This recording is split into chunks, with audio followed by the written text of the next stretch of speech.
Houston Texans at home in primetime, and deservedly so. It's one of the funnest offenses you're going to see. And Ryans rolls the dice, and it pays off for the Texans. They welcome in the Devin Hester, Brian Urlacher, Mike Brown Peanut Bears, a.k.a. the Monsters of the Midway circa 2006. It is picked off. Jalen Johnson seals the deal. The Bears are like, please don't tell us that means Caleb is sexy Rexy.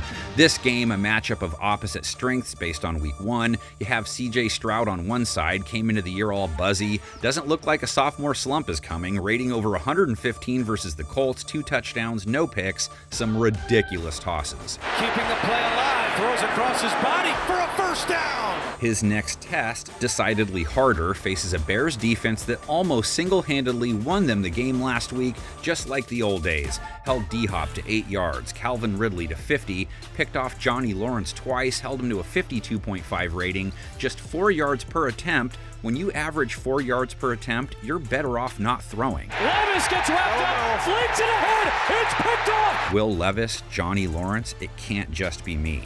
Bears cornerbacks will be tested more so this week, have to keep up with Tank Dell, 40 yards last week. Stephon Diggs got to do crazy dances twice in his Texans debut. A touchdown here to Stephon Diggs, his brand new target. And there's the game preview guy GOAT, Nico Collins, 117 yards, toe drag swags and big moments, saves kittens in his spare time. He has Nico Collins, he is absolutely rolling. We can't forgive you for Mitch, but you did give us JJ, and that's dynamite. Kyler Gordon, Tyreek Stevenson, the other Bears cornerbacks Houston's receivers will battle with.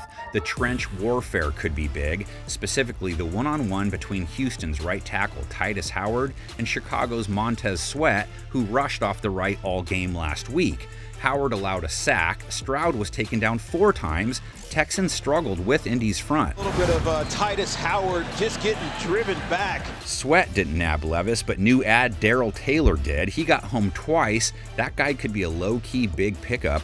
Bears dropped Levis 3 times overall. The Bears defense gets the takeaway on the pressure. Bears defense also has to worry about Houston's O mixing in some more Joe. Look, you're going to see that Peyton commercial all year, so don't get all uptight. But what if Joe Mixon can gash like he did week 1? 30 carries, 159 yards, 5.3 a run, a touchdown, and he has a Humpty Dance too. Joe Mixon having a big day here. Chicago has a pair of good linebackers in Tremaine Edmonds and TJ Edwards. That dude had 15 tackles last week, but they were unable to stop Tony Pollard from going over 5 a carry against him. It was the lone Bears blind spot on defense in week 1. Another good Tony Pollard run, and Pollard is gone. What if we flip the coin? Houston's offense, Chicago's defense, the strength versus strength side of things. Bears offense, Texans defense on the opposite side of the spectrum based on last week.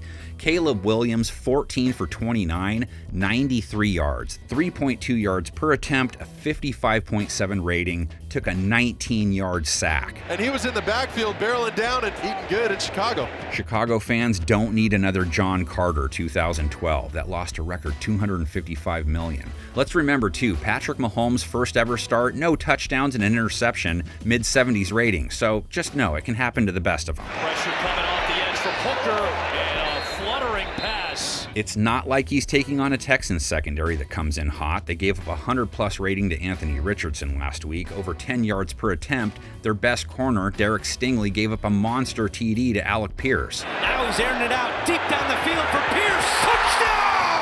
And it's not that the Bears don't have the guys to do something like that. Keenan Allen, Rome Odunze, DJ Moore, tight end Cole Kmet, but not one of them had more than 40 yards last week. He wanted to look for Rome Odunze, nothing there. Just takes a shot at the end to DJ Moore.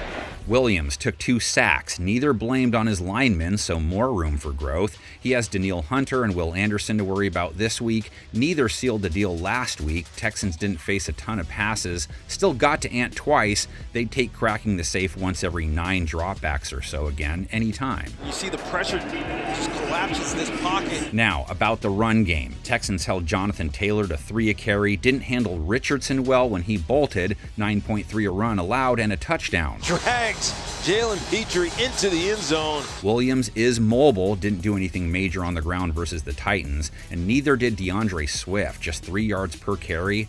Last note, Chicago's return man, DeAndre Carter, the Hester reference, did give Tennessee points on a fumble, but gave him great field position time and time again. Watch out for that guy. He's got an alley. There goes Carter into Tennessee territory. These two have only played each other 6 times ever. Texans up 4-2 overall. 2008, second game ever, last week of the year. Bears could make the playoffs with a win. Texans playing for 500. Andre Johnson playing like a Hall of Famer. 148 yards, 2 TDs. Texans play spoiler.